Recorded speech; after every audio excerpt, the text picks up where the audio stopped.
Hi, friends. If you read the episode title, you might be a little bit confused. If you listened to our episode last week, Joanne Little Part 1, we promised you a second part this week, Joanne Little Part 2. And that's actually not what I'm going to give you. But bear with me. Let me explain. I'm going to give you something else. And you will still get Joanne Little Part 2, but we're going to do something a little bit different this week. And here's why.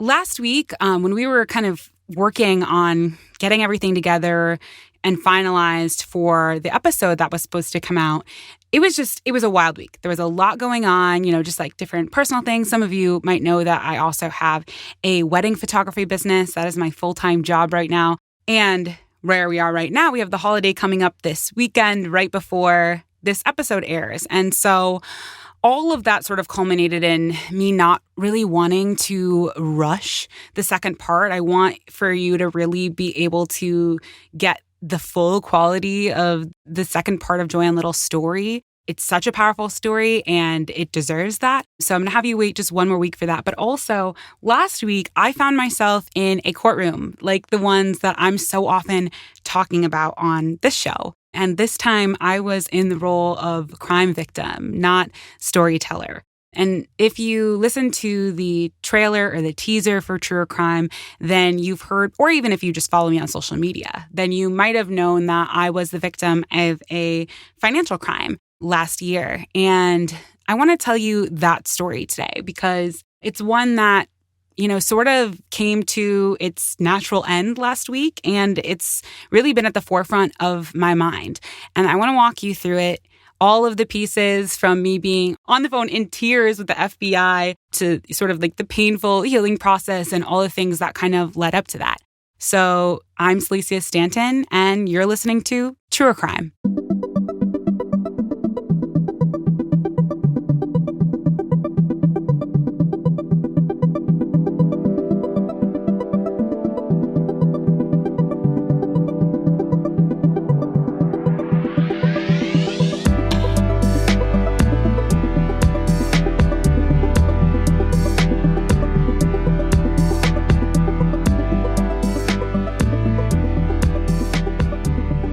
So I live in Minneapolis, Minnesota, and last summer, as I'm sure all of you know, George Floyd was murdered in Minneapolis, Minnesota, actually not too far away from where I live. And I know that, George Floyd's murder it just spurred so much action around racial injustice. It was, one event that has happened, honestly, so many times to so many individuals throughout the hundreds years long history of this country. But, this specific time, it really spurred a lot of action. And, for me, what that looked like was I kind of used it as an opportunity to be more vocal about things that, I was vocal about in my inner circle with my friends and with my family, but often kind of felt like I shouldn't be as loud or as vocal about online.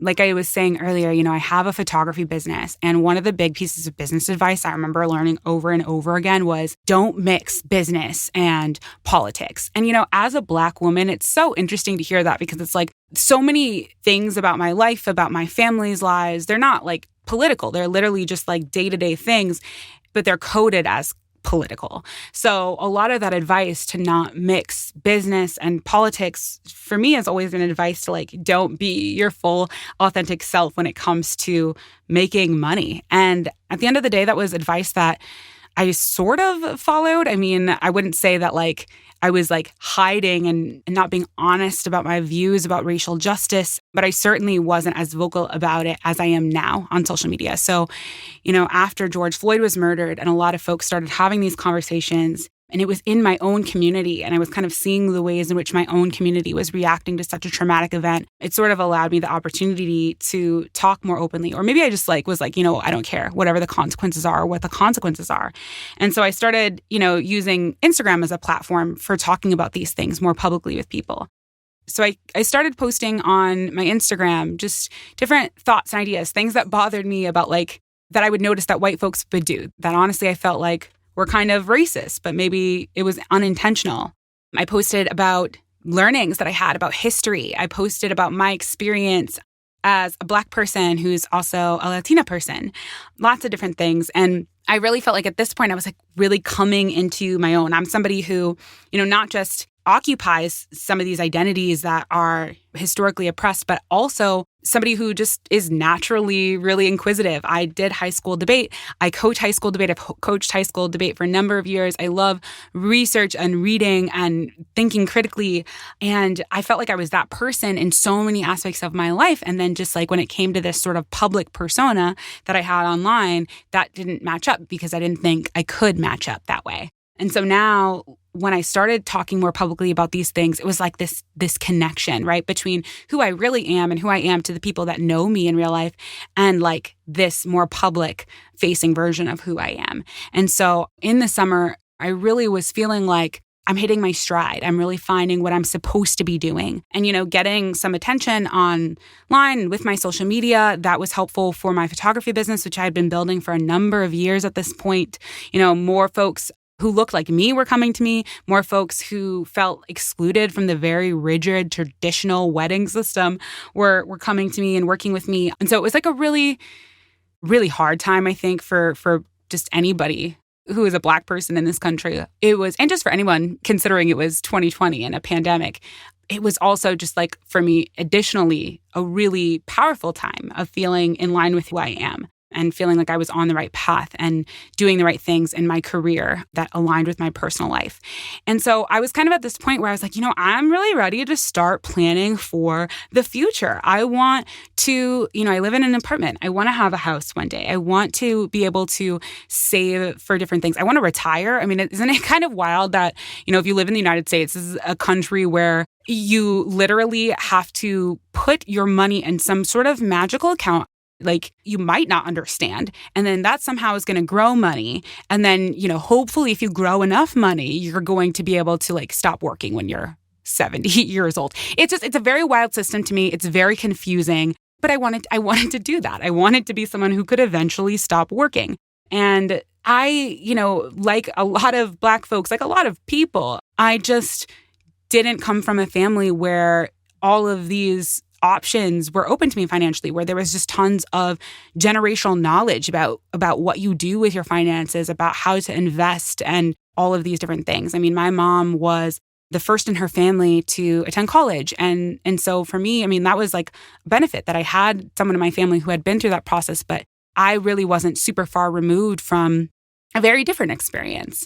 And also, even though my mom is incredible and done some amazing things despite where she came from, which is, coming from poverty and coming from a family that came here from a different country. That's a lot of change in one generation. So there's still a lot of things for me that I feel like, I'm learning as I go. And one of those things was money.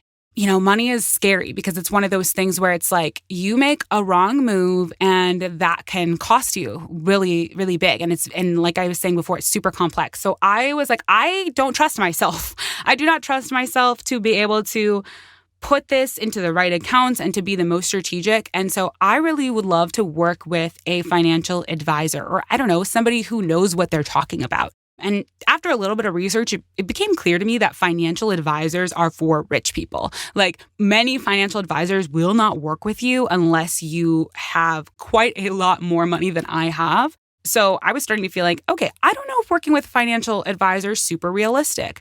I also don't have tons of time. So I don't really know when and how I'm going to learn all of this stuff. So when my mom came to me and she was like, I have somebody perfect for you that aligns with your values, that you're going to love, and they're a financial advisor, I was like, that's awesome. Like, I want to know more.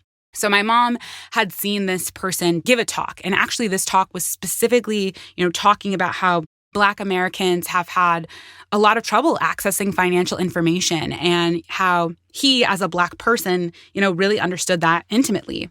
His mission in life was really to help folks like that, to create access for people who traditionally have been denied access over hundreds of years. And I loved that was like the talk that he was giving that that's how my mom found out about him. I love that. Like, I was like, that's perfect. That already is showing some sort of value alignment. Like, he's getting where I'm coming from. And I haven't even looked up his website.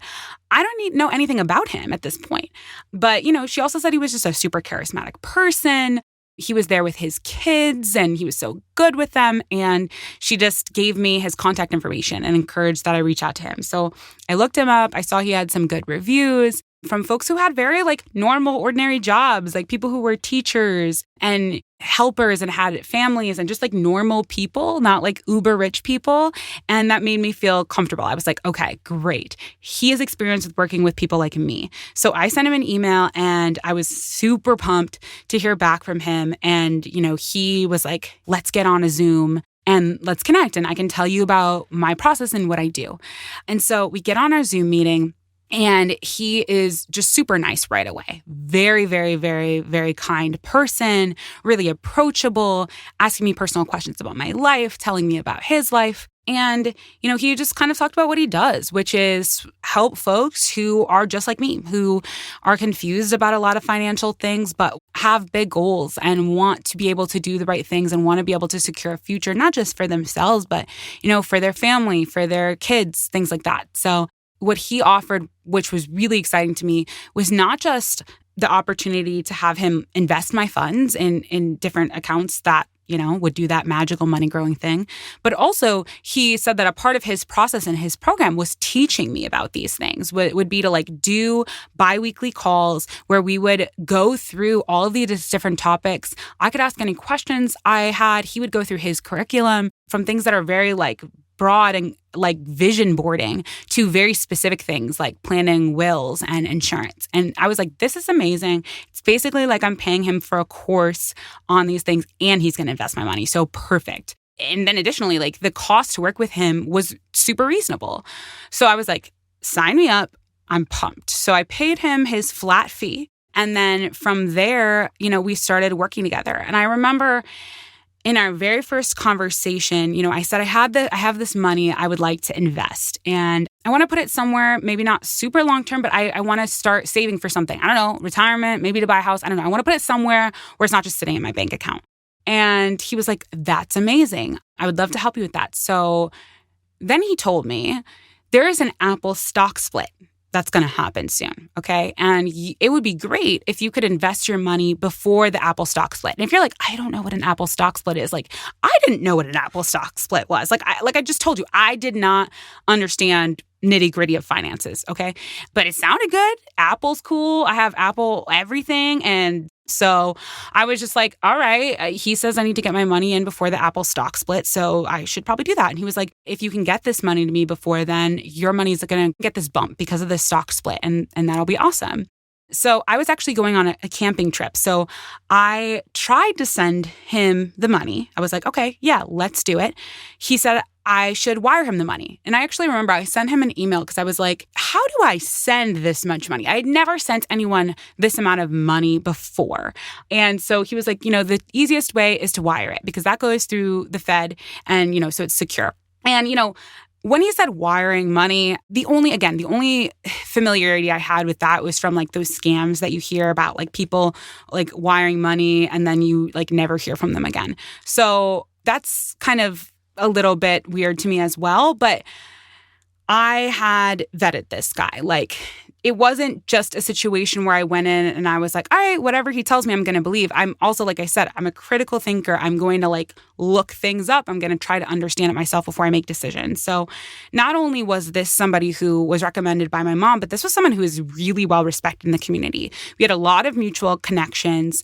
He was really well known. And additionally, he was an actual financial advisor. So, if I looked him up through the Minnesota Department of Commerce, he would pop up.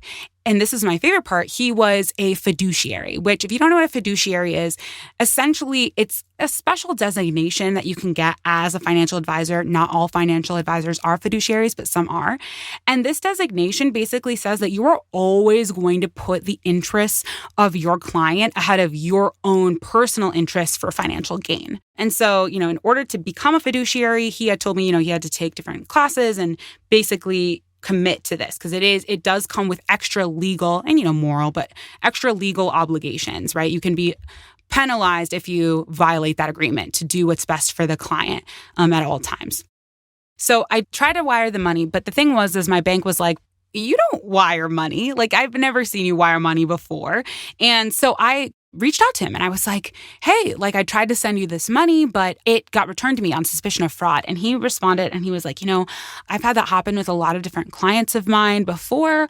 And it's really great that these banks, they have these extra layers of protection because there's a lot of fraud schemes that are going around that are, stealing money from folks. And it's a really awful situation. So I know it's frustrating that they returned your money, but ultimately, like, it's to protect you. And I'm glad that your bank's got your back, essentially.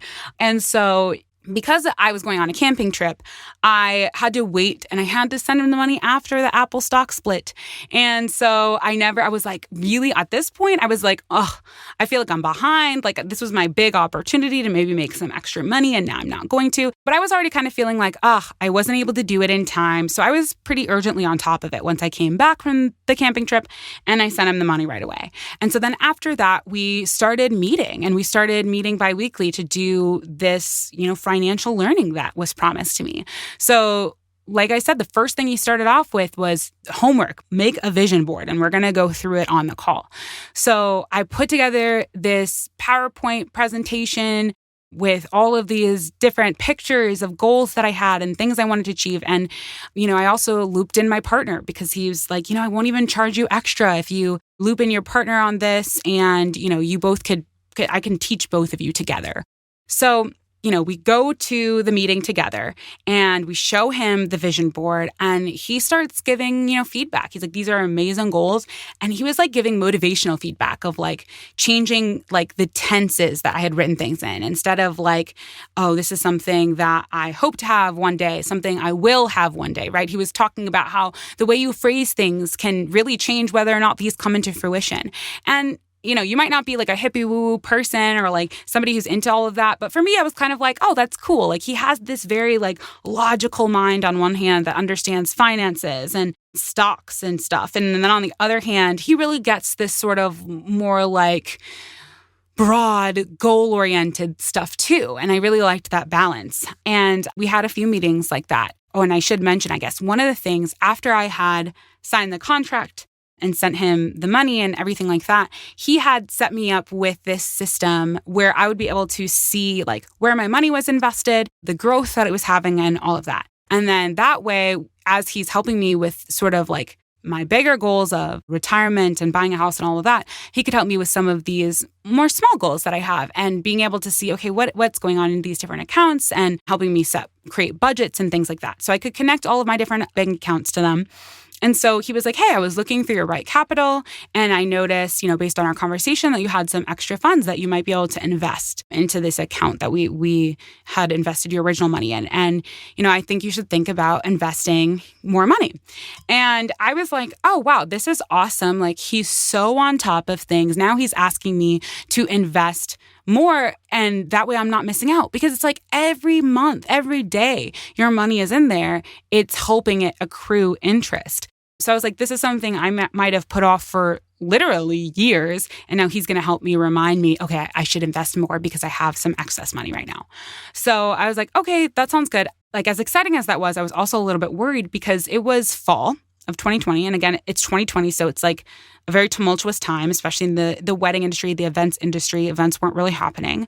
And weddings are a very seasonal business. So half the year is like weddings galore, April through November, October.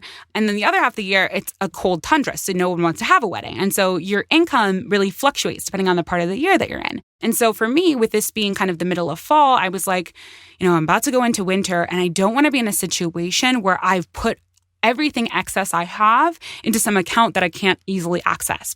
So I kind of expressed all of these concerns to him. And, what he said was totally get that. He was super empathetic, super understanding. And he was like, at the end of the day, like he kind of broke down, how about you keep this amount of money and you put in this amount of money and then that way you have X amount to float you if, worst case scenario happens and whatever. So he was really understanding. He really heard me. And the other thing too is like him being a Black person, I was really open with him when I first started working with him about everything I was telling you all before about in much more detail about my family and about, our own financial history and struggles that we've had in the past and kind of just explain like I really wanted to set myself up to learn these things that maybe not everyone in my family had an opportunity to. And so I was very vulnerable And he really returned that. And he was really like, this is my mission. So when he was really listening to what I had to say about my fear about investing more money, it made me feel really validated. It made me feel like, okay, he really gets it. And, so I was like, great. What you're saying makes sense. I'll send the money. But then I didn't because, like life happens and you get busy. So he followed up via text. He texted me. He was like, hey, Celestia, did you think about, what we chatted about? Like, I want to make sure that you're able to get this stuff invested. And I want to just follow up with you. And now I'm feeling like, oh my gosh, I dropped the ball. Like, I need to just get on this, right? And so I think he had to do that like one or two more times, kind of follow up with me, check in. And I was kind of feeling like, wow, what a nice guy. Really making sure that I'm getting this done and I'm just like not being as focused as I need to be. So finally I was like, okay, I need to do it. And he was like, would it be easier if I called you and just got your account information and we just did it on the phone? And I was like, yes, like call me right now. And so he gave me a call. We did that. And then, he sent me a text and he was like, Celestia, I just think that you should be really proud of what you're doing. Like at the age that you are, investing this money, like investing in you and your future, like that's a really scary thing to do. And you should feel really good about where you're at. And so I was like, wow, getting praise from the financial advisor, like this is awesome. And so at this point, it was just smooth sailing, more of the same. And then at some point, he ends up telling me that he is going to maybe have to change the schedule for how we've been meeting. And I was fine with that. Like he had been so attentive that I was like, however it needs to be done is cool. Like I feel good about it. I feel confident, like definitely feel like I trust you. We've gotten to talk face to face so much. And the reason that he gave for this was that he actually was working on another business. He was working on an app. And this app had the same mission that he had as an individual financial advisor, which was this was going to help folks who are traditionally excluded from financial information. So like, Black folks, Indigenous folks, lower income folks. And it was going to help them learn financial stuff, all this really confusing stuff on an app. And that's why he wanted to sort of change our schedule. And he said, we'll probably have to move some of our stuff to do like, instead of like meeting face to face, I'll send you like a video recording of what we were going to go over, that kind of thing. So like I said, I was cool with it. And so we were going into Thanksgiving at that point. It was the week before, I believe, that we had that conversation. And so I wasn't super on his back of like, okay, well, what is exactly going to look like at that point? Because I had a lot going on.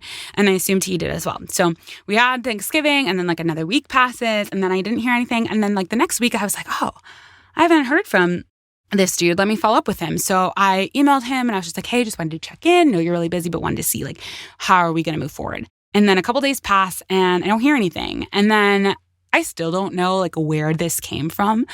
But a couple days later, I'm sitting at my computer and out of nowhere, this thought pops into my head of like, what if this guy took my money? Like, what if that happened? And there was nothing that made me feel like that would be likely. Nothing at all. So I don't understand why I was thinking like this. But once it was planted in my head, I'm like one of those people, it's like an obsessive thought. Like I could not stop thinking about, well, what if that was the case? And then I was realizing like, okay, I have this system I can log into to see where my money is, but like, I don't really know like exactly where it is or how I could pull it out. Like he had told me like it wasn't being put in like a traditional retirement account or anything. It was going to be put in a more short-term account where if an emergency came out, I'd be able to pull out the funds. So I knew I could reach out to him to pull out the funds, but I was like, what if I just wanted to pull them out on my own? Like I actually was thinking, I don't know how to do that. And so that made me feel like a little bit weird. And I was like, yeah, that's weird. Like he hasn't responded to me in a couple of days. So I was like, okay, I'm being kind of ridiculous, but I was just telling my anxiety at that point, like, just, you don't know what you're talking about. Like, no. So I sent him another message following up. Hey, like, just wanted to check in. I don't hear anything. And it's not like it's like days or weeks go by and my fear and anxiety slowly builds. It's like the next day, it's all I can think about. And I start talking to people in my life about like, hey, I'm feeling like kind of anxious. Like this dude, like he's not responding to me. And, what if, like, I know this sounds like really wild, but like, what if this guy took my money and all of that? And everyone I talked to, my partner who had been on the meetings with me with this guy, so he had met him multiple times, my friends, they were all like, there's literally no way that is the case. Like he's a very legitimate person. He has a very very clear online presence. He's known by a lot of people. He's a real financial advisor. His credentials are valid. Like, no, it's just, he's probably just super busy. So I was like, okay. So I text him. Nothing. I don't hear anything again. With my text, I'm like, I'm feeling a little bit concerned that I don't know how to get my money out. And that's kind of, I escalated the way that I was talking about it to him and kind of explained it to him that way. Don't hear anything. So then at this point, I start going into full-on social media stalker mode. And I'm like looking at his Twitter, looking at his Instagram, looking at his Facebook, looking at his family's social media accounts, like any signs of life. Like, is this person alive? Are they okay? What is going on? And I find his Twitter and I find a tweet, just one tweet from recently. And the tweet says like something to the effect of, at the lowest point in his life, he figured out how he was going to change the world. And I'm not saying it to you that way because I'm telling you about him. That is how it was worded. He was talking about himself in the third person.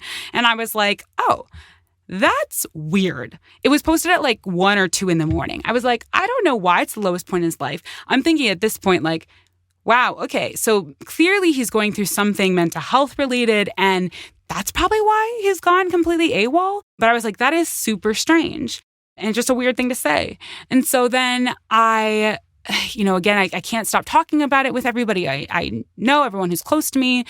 And I remember like people saying to me, I'm pretty sure like my partner for sure said this to me, if not other folks too, but they were like, this man does not want to go to prison. Like, we know he has a family. He has a wife. He has 4 children. Like, there is no way that he wants to get caught for stealing tens of thousands of dollars from somebody. And you have a very clear paper trail. Like, he would go to prison. So no, he didn't steal money from you. That would make no sense at all. Like, that would be the worst case scenario. And there's got to clearly be a million other scenarios that come ahead of that. And so it hit a point where I like couldn't even sleep. Like, I was just so stressed about it because I just kept thinking about like, what if this money was gone? Like, if this money was gone, what would I do? That is so beyond, it's more money than I've ever had in my life. And it's my whole future. Like, I do not know what I would do if it was gone. And so that's where my mind kept going. And so then there was one night, and this is, again, not happening over a period of weeks. This is over a weekend.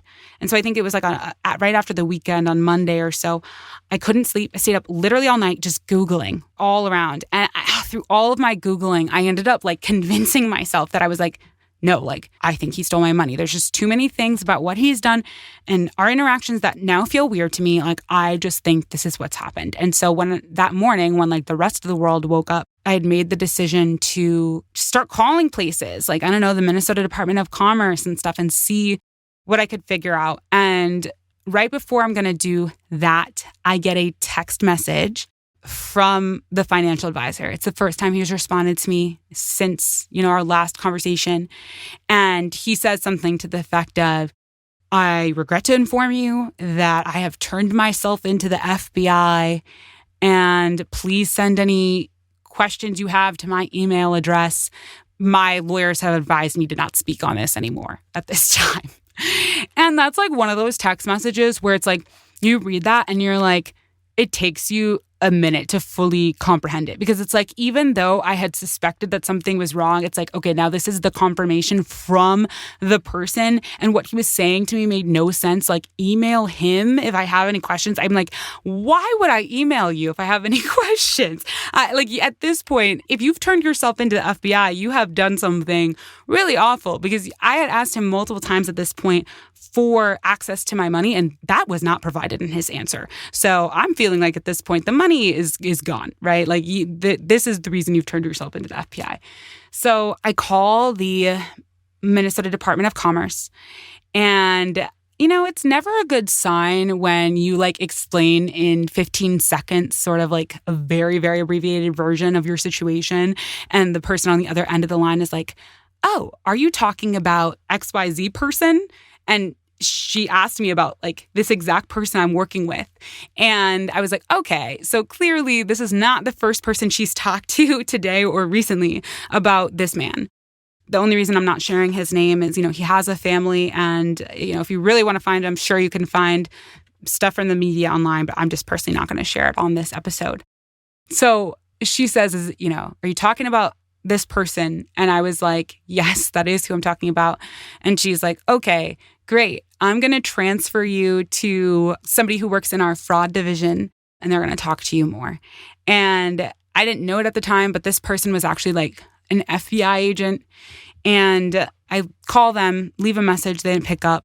And at that point, once I got, I had just been in a mode at that point of do. I started searching up fraud lawyers and calling them. And I started calling the federal government agencies that might be able to assist with this thing, calling my bank that I had sent the money from, everybody, through all of these calls, I was essentially discovering, if this man did steal your money, there's almost nothing that can be done. It is unlikely you will ever see this money again. And once I was done with all those calls, once there was nobody else to call, that's when it finally hit me of the full gravity of this situation that I was in. Because when you're in this moment of okay, I'm just going to do this, I'm going to problem solve, and you can no longer think of any other way to problem solve your issue. For me, that's the worst moment.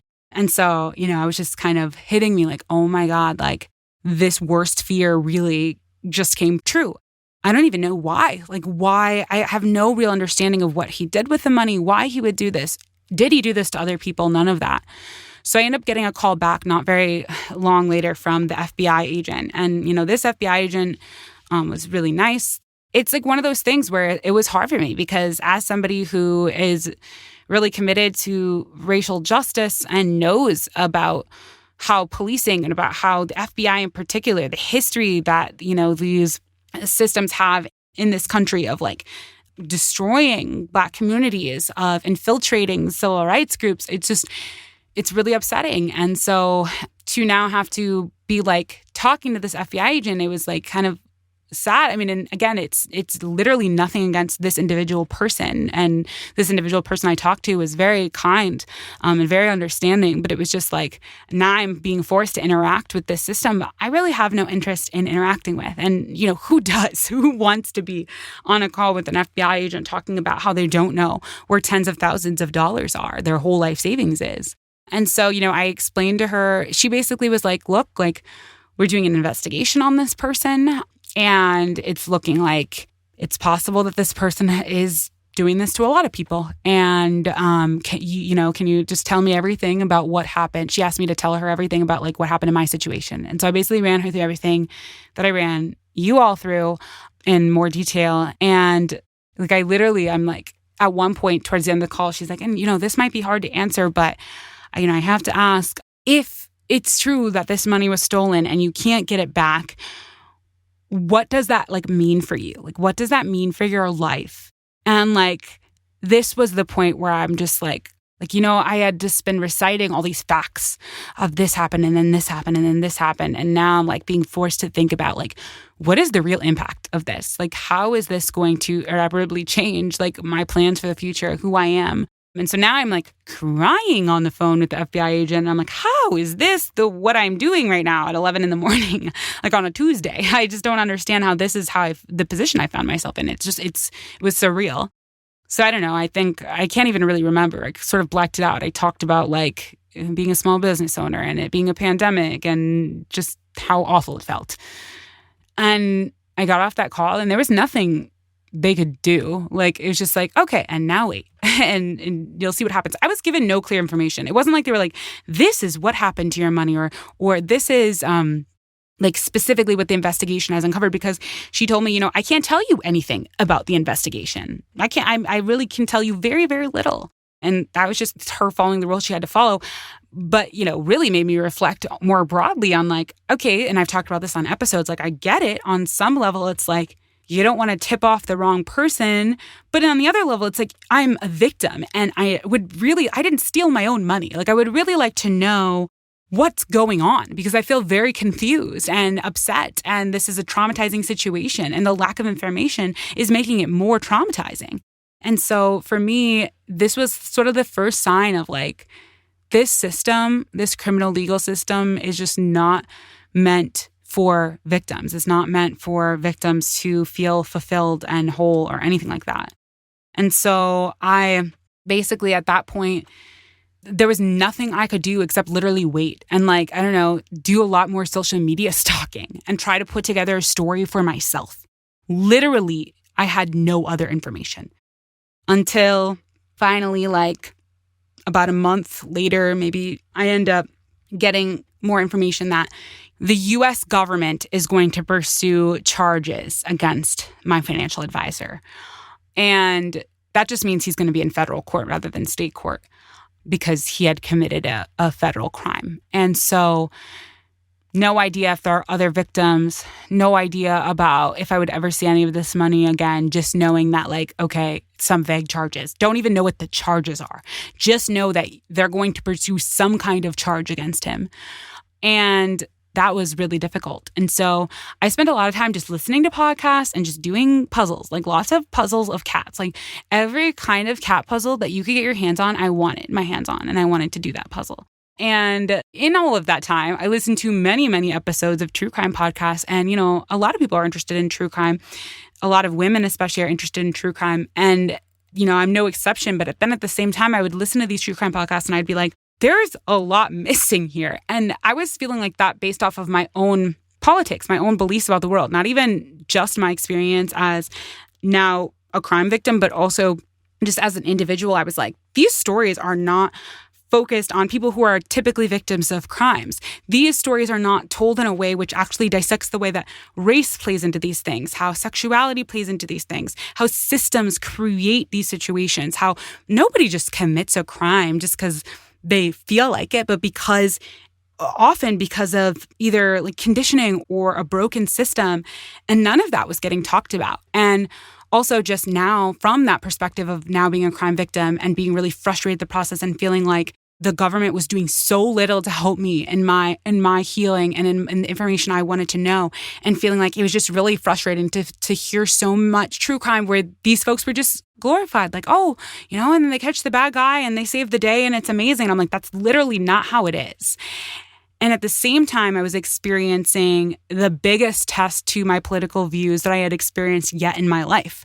Because, you know, before this had happened to me, I was someone who believed in, you know, abolition, police and prison abolition, who, you know, believed that the ways that our criminal justice system are set up are completely messed up. That it needs to be ripped up from the ground up and something entirely new needs to be put in its place. And so in some ways, my experience as a crime victim was validating that. And in some ways, it wasn't, because there were people in my life who, like, you know, really wanted this person who had done this to me to pay, right? They wanted him to go to prison. They wanted him to suffer. They wanted retribution. And as the victim, I was understanding what it's like to be in that position and be like, what options do I have but this one option? I have, like, if I want to see any of my money again, I have to cooperate with this system. If I want to have any sort of, if I want him to be at all, you know, held accountable, the only option I have is for whatever the courts want to do with him. And so that's a challenge to my belief system, because now I'm like, it's really easy for abolitionists to say, oh, you know, we'll figure it out one day. Like, how are you going to deal with people who commit crimes? Oh, you know, we'll see in the future. Or, you know, crime would go down if we just solve the root causes of crime. Like, those answers aren't nearly as validating when you're sitting there as a crime victim, because you're like, okay, but like the crime has happened to me and I want something to happen as a result of that. So I had to think a lot about the things I believed and how I could reconcile those things with my new experience as a victim of a crime. And that is sort of, all of those things is how Truer Crime came about, and how is sort of the insight that I bring into those episodes and into writing the episodes. But as I'm working on that, I'm like, okay, well, I'm taking this really awful thing that happened to me and I'm creating something positive out of it. And I mean, you know, the stories that we write for the show are really sad. They're tragic. They're awful. But I really hope that, like, telling them can help us take action, can help us know about the ways in which our system is broken, can compel people to do something different. So ultimately, I was like, okay, bad thing happened, but I'm taking it, I'm running with it. And then all of a sudden, out of nowhere, as I'm like on this path where I'm like, I'm getting better, I'm feeling better, it's like he's been charged with this crime, this financial advisor has been charged with this crime by the US government and he's pled guilty, and now it's in the news because like now it's news, like now it's out there, and writers can write about it. And it wasn't like it was this huge news story, but it was going around, and it was weird to see people tweeting about it or posting about it on their Instagram stories. And there was one person who tweeted like in response to one of the articles, and it was like, anybody who would invest their money with a 31-year-old, is an idiot, basically. And like they had it coming. And it's just like, to me, it's so wild. Like, I'm like, even with a white collar financial crime, it's like the level of blaming the person who is harmed for the harm that has happened to them. And just like always thinking that you would have done better if only you had been in this situation. And no, these things happen to anybody. Nobody is immune from having harm happen to them. And this is the point where I actually was able to find out there are other victims and there are other folks that this person did this to. And in fact, this is all that he was doing. Like, he was not doing any legitimate financial advising. He was stealing from all of his clients. And so the FBI put out a press release, and the press release detailed, for the first time, I got some answers to my questions. And it wasn't like anybody contacted me and said, hey, here are the answers to your questions. It was like, oh, read this article, and that's how you're going to find out these answers to this stuff that's like deeply personal to you. And it turned out that, he had stolen quite literally millions of dollars from like 25-ish clients and different amounts from all these different people. And he didn't use it for anything necessary. He used it to live a super lavish lifestyle. He built a $1 million home, a more than $1 million home. His second home, he had another home. He bought expensive cars. He took his, family on cruises. He bought his wife fancy jewelry. Like, he literally was just living a life that was way above his means. And that's what he chose to do with that money. And so for me, again, this is a challenge because I'm like, what? The vast majority of crimes that happen are crimes of desperation, are crimes that are the result of, systemic issues. And like, not to say this wasn't, I still don't know all the details of why this man chose to do what he did. But this is like a bizarre situation. Like, this is not the norm that a Black middle-class man goes and steals money from not rich people, average everyday people through a financial planning scheme, and then uses it not to see a family member in prison or something like that, or buy pizza from this corner store, but to go and buy $1 million mansions. Like, it's just, again, very surreal. And so that was hard because it's like, again, I can't talk to this person. I have no ability to get any real explanation other than what I'm reading on this paper. It just makes you more angry. No one is walking me through this. I'm just processing this on my own. And again, it made me just really frustrated with the system. And I also was starting to feel like, people don't really get white collar crimes. They don't really get financial crimes. These are not crimes that people think of as really impacting people, like they're called nonviolent. But I don't really know what's nonviolent about betraying people's trust so deeply, especially in a capitalist country where money is everything. Like, we're talking about anything you need money to be able to do. It is life and death in most places around the globe, and especially here in this country, it's life and death, okay? We don't even have healthcare without paying for it. So this idea that this was a nonviolent crime, no, it was very violent, and the emotional harm was very violent. So I started doing like research, like right after this happened to me, actually. I did all this research on like what happens to white collar crime victims. And I learned about, the victims of Bernie Madoff. If you don't know who that is, this is it was absolutely wild situation, but also just like this person was like a wealthy white man. So just a lot more typical for this type of crime. And he stole tons of money. Millions and millions and millions and millions. Maybe it was over $1 billion. I don't remember. Tons of money from his investor clients. And he actually recently died, but he was sentenced to prison. And there was a study which was comparing victims of Bernie Madoff's scheme to victims of violent crimes, including like sexual assault and murder, things like that. And what they found was that these victims of this financial crime, they were dealing with all of the same impacts as folks who were dealing with the impacts of violent crime. Their PTSD levels were the same. Their levels of depression were the same. Their suicidal ideation was the same. Like, the emotional harms that they were living with as a result of what had happened to them were significant and lasting. And I think that's the thing about white collar crime too, and financial crime specifically, which is really important, is like if a discrete traumatic event happens to you, like if a crime happens to you, like you were attacked when you're 20 years old, it happens at that moment in time. And of course, you're living with the trauma of that forever, but it happens at this discrete moment in time. When you have somebody steal like your entire retirement, let's say, you're living with the consequences of that very physically every day because you literally can't afford to pay for the things that you need to afford to pay for, or you cannot pay your medical bills, or you cannot retire at all. So it's something that is really hard to explain to people because money feels insignificant, but it's so significant. And so for me, when he was charged, it was in the news, that's when I found out that he was charged with 1 count of mail fraud. And I was like, 1 count of mail fraud? Wait, man steals millions of dollars from over 20 people and he gets 1 charge? And not to say, oh, load him up with all the charges, send him to prison forever. Not saying that, but what I'm saying is, if I went and I robbed 20 banks, I'm going to get charged for robbing each of those banks, okay? Like, I'm not going to get one just like, oh, we're just going to group it all together because it was just one robbery scheme. And that's basically how, he was treated for his financial crimes. And to me, I was like, this is the disparity between how we treat, financial crimes, white-collar crimes, and how we treat these violent crimes. And that's because who do we consider to be the people who are committing white-collar crimes or financial crimes? Obviously, people with access to do those sorts of crimes. This is, a lot of white folks, a lot of wealthy folks. And the laws are shaped in that way too.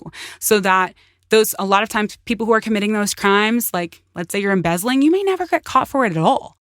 Point is, he gets charged with the 1 charge.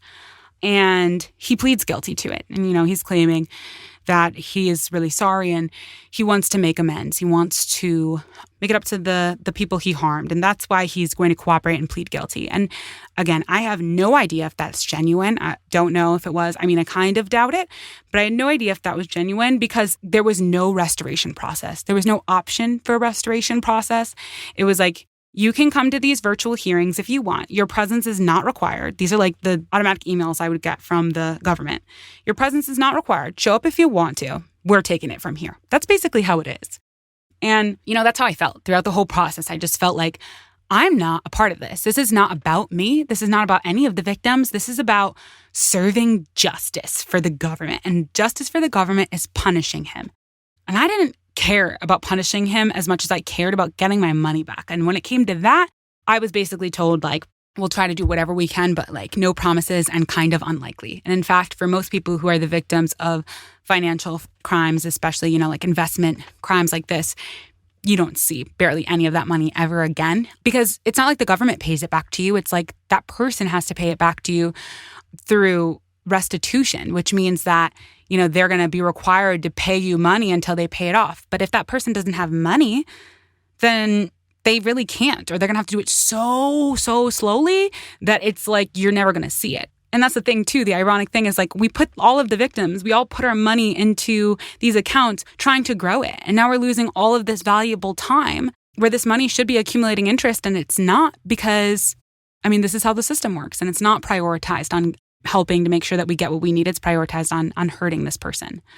So all of that happens. And again, I try to move on with my life. And then I find out he's going to be sentenced months later because they decided that they want to sentence him when COVID's over because there might be a prison sentence. I don't remember if they said this part, but this is what I assumed was like, they want it to be in person in case this person needs to be taken into custody immediately, or just the severity of it. It should be in person. So it was scheduled and it happened last week.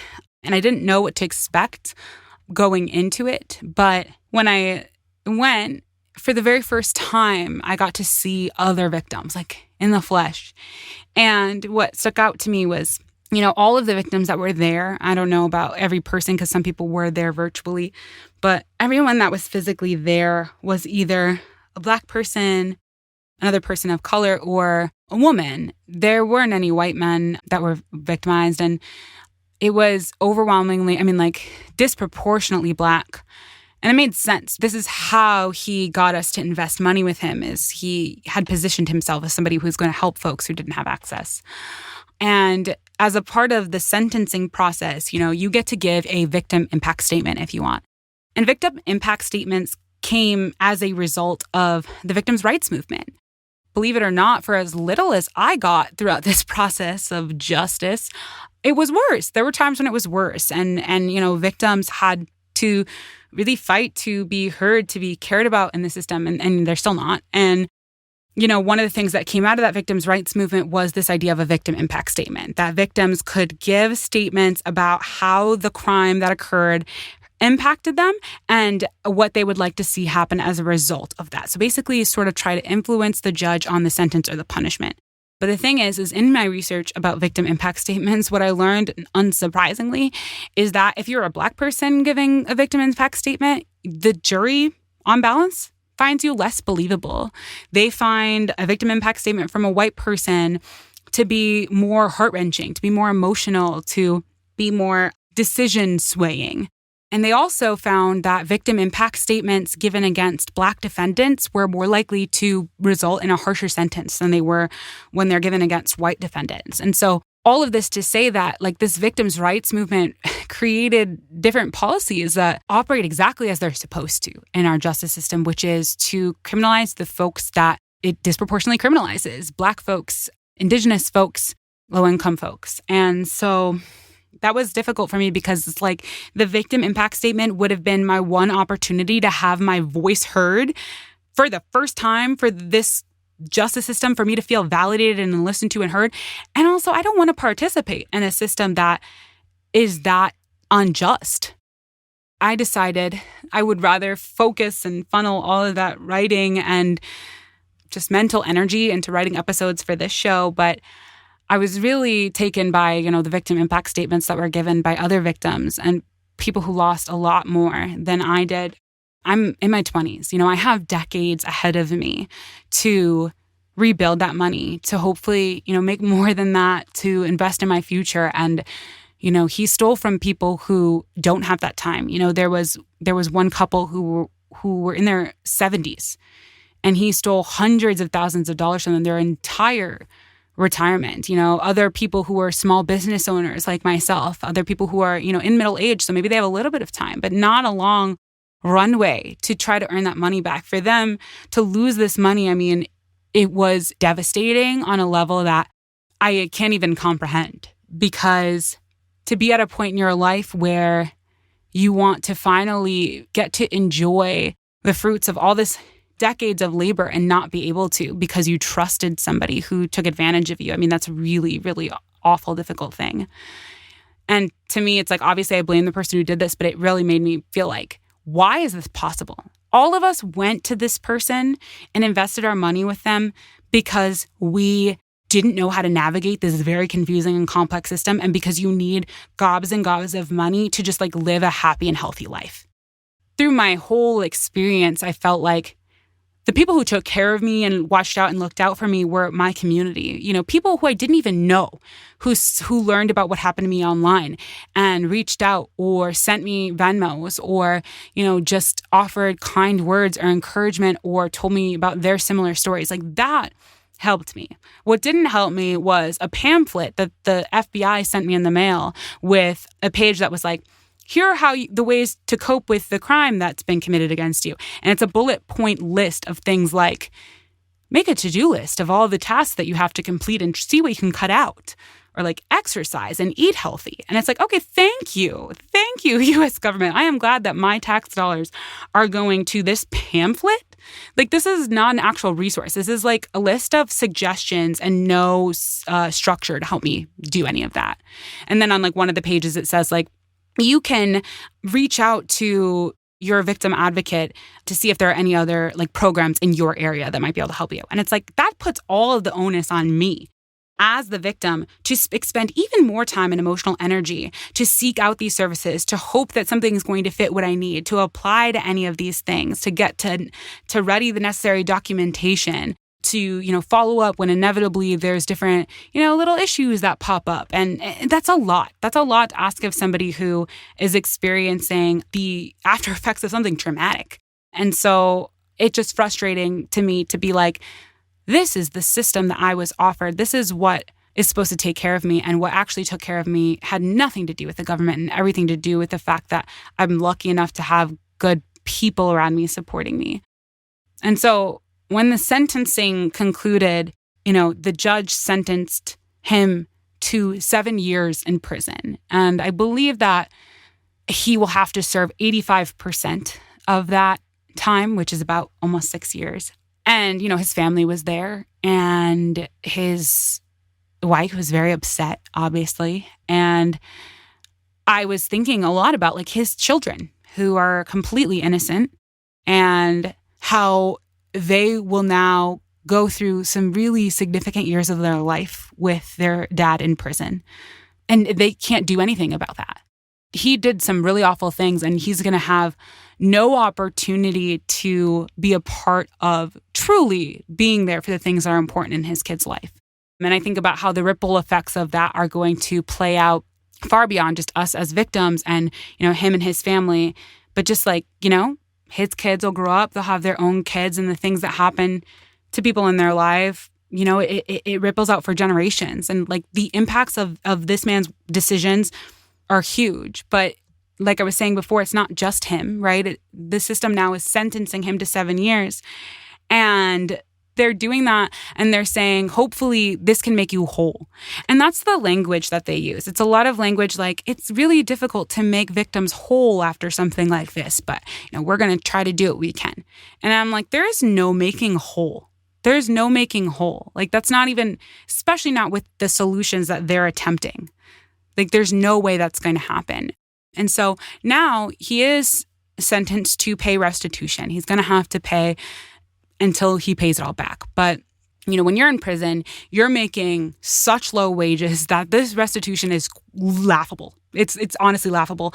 He's going to have to pay, it's like $25, either, I don't know if it's a month or, a session or whatever, but $25 a month, let's say that's what it is, split between 25 people. Okay, I'm going to enjoy my dollar check to repay me for the rest of my life. And then okay, fine. That's when he's in prison. When he's out, maybe he'll make more money and maybe he can pay back more. When he's out, he's going to be required to pay $100 a month.